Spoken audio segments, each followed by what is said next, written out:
இந்த ஸ்டைலில் சிக்கன் குழம்பு செஞ்சிங்கன்னா சாதத்தோடு மட்டும் இல்லாமல் இட்லி, தோசை, சப்பாத்தின்னு எல்லாத்தோடையும் வச்சு சாப்பிட்லாம். சூப்பராக இருக்கும். வாங்க இதை நம்ம எப்படி செய்யலான்னு பார்க்கலாம். எல்லாருக்கும் வணக்கம் ஃப்ரெண்ட்ஸ். இன்றைக்கி நம்ம சிக்கன் குழம்பு எப்படி செய்யலான்னு தான் பார்க்க போகிறோம். வாங்க பார்க்கலாம். ஃபஸ்ட் ஒரு கடாயை எடுத்து அது ஹீட் ஆனதும் 4 டீஸ்பூன் நல்லெண்ணெய் ஊற்றிக்கோங்க. 1 டீஸ்பூன் கடுகு உளுந்த பருப்பு போட்டுக்கோங்க. 1 டீஸ்பூன் சோம்பு, அப்புறமா 1 டீஸ்பூன் சீரகம், 1 அன்னாசிப்பூ, 2 கிராம்பு, 2 ஏலக்காய், அப்புறமா கொஞ்சோண்டு பட்டை. இதெல்லாம் நல்லா பொரிஞ்சு வரட்டும். 2 தக்காளி நறுக்கி வச்சுருக்கேன், ஒரு பெரிய வெங்காயம், கொஞ்சமாக கருவேப்பிலை, 10 சின்ன வெங்காயத்தை அரைச்சி வச்சுருக்கேன், இஞ்சி பூண்டு விழுது, ஒரு தேங்காய்ச்சில், 10 சின்ன வெங்காயம், ஒரு தக்காளி பழம் சேர்த்து அரைச்சி வச்சுருக்கேன். இப்போ பாருங்கள், இது நல்லா பொரிஞ்சு வருது. இப்போது இதில் நறுக்கி வச்சுருக்க வெங்காயத்தை ஆட் பண்ணிக்கலாம்.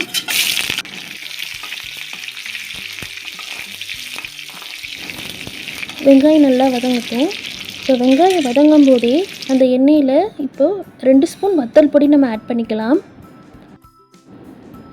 வத்தல் பொடி போடும்போது நம்ம அடுப்பை சிம்மில் தான் வச்சுருக்கணும், இல்லைனா ஹீட்டில் அது சீக்கிரம் கருகிரும். இப்போது அரைச்சி வச்சுருக்க இஞ்சி பூண்டு பேஸ்ட்டு நம்ம இதில் ஆட் பண்ணிக்கலாம். 2 ஸ்பூன் இஞ்சி பூண்டு பேஸ்ட்டு. இதோட ரா ஸ்மெல் போகிற வரையும் நல்லா வதக்கிக்கோங்க. இப்போ இது நல்லா வதங்கினதும் நம்ம அரைச்சி வச்சுருக்க சின்ன வெங்காயத்தை இதில் ஆட் பண்ணி நல்லா வதக்கி எடுத்துக்கலாம். வதக்கும் போதே கொஞ்சமாக உப்பு சேர்த்து வதக்குங்க. இப்போ இது நல்லா வதங்கினதும் நம்ம கட் பண்ணி வச்சுருக்க தக்காளி பழத்தையும் சேர்த்து இதில் ஆட் பண்ணி நல்லா வதக்கலாம். தக்காளி வதங்கும் போது நல்லா மூடி போட்டு வச்சுருங்க. மூடி போட்டு ஒரு 5 மினிட்ஸ் கழித்து எடுத்து பாருங்கள், தக்காளி நல்லா வதங்கியிருக்கும். இப்போ நான் மூடி போட்டு எடுத்து உங்களுக்கு காமிக்கிறேன். தக்காளி நல்லா வதங்கிருக்கு, எண்ணெய்லாம் தனியாக பிரிஞ்சு வந்துருச்சு. நல்லா வாஷ் பண்ணி வச்சுருக்க சிக்கன் இதில் ஆட் பண்ணிக்கலாம். 1 கிலோ சிக்கன் தான். நான் நல்லா மஞ்சள் பொடி போட்டு இதை கழுவி வச்சுருக்கேன். இப்போ சிக்கன் நல்லா இதில் மிக்ஸ் பண்ணி விட்டதும் ஒரு மூடி போட்டு ஒரு 5 மினிட்ஸ் வச்சுக்கலாம். சிக்கன்லேருந்து தண்ணி சரியாக பிரிஞ்சு வரும். சிக்கன் வேகும்போது இப்போ நம்ம மசாலாவை எடுத்து வச்சுக்கலாம். குழம்பு மிளகாப்பொடி 2 ஸ்பூன், சிக்கன் 65 பொடி 3 ஸ்பூன், மஞ்சள் பொடி 1/2 spoon, garam masala 1/2 teaspoon, மல்லிப்பொடி 1 teaspoon. இப்போது சிக்கனில் கொஞ்சமாக உப்பு ஆட் பண்ணி நம்ம எடுத்து வச்ச மசாலாவெல்லாம் ஆட் பண்ணி நல்லா வதக்கி விட்டுக்கலாம். இப்போ நம்ம கொஞ்சமாக தண்ணி ஆட் பண்ணிக்கலாம். நான் தேங்காய்ச்சல் அரைச்ச தண்ணி தான் இதில் ஊற்றுறேன். இப்போ பாருங்கள், இப்போ இது நல்லா வதக்கி எடுத்துக்கலாம்.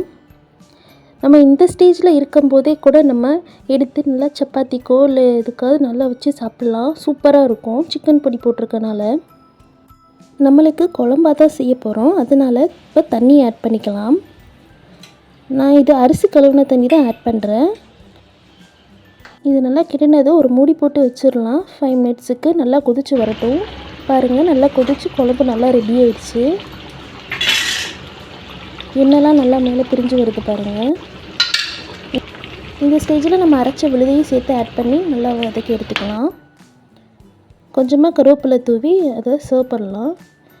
காரம் பத்தலைன்னா நம்ம கொஞ்சமாக மிளகு பொடி கூட ஆட் பண்ணலாம். சூப்பராக இருக்கும். ஆக்சுவலாக நாங்கள் கொஞ்சம் காரம் அதிகமாக சேர்த்து தான் சாப்பிடுவோம். காரம் வேணான்றவங்க இதை ஸ்கிப் பண்ணிக்கலாம். லாஸ்ட்டாக கொஞ்சமாக லெமன் புழிஞ்சு விட்டுக்கலாம். இப்போ நம்ம இது சாப்பிட்டு தயாராகிருக்கு. சூப்பராக இருக்கும் பாருங்கள். நீங்களும் கண்டிப்பாக இதை ட்ரை பண்ணி பாருங்கள்.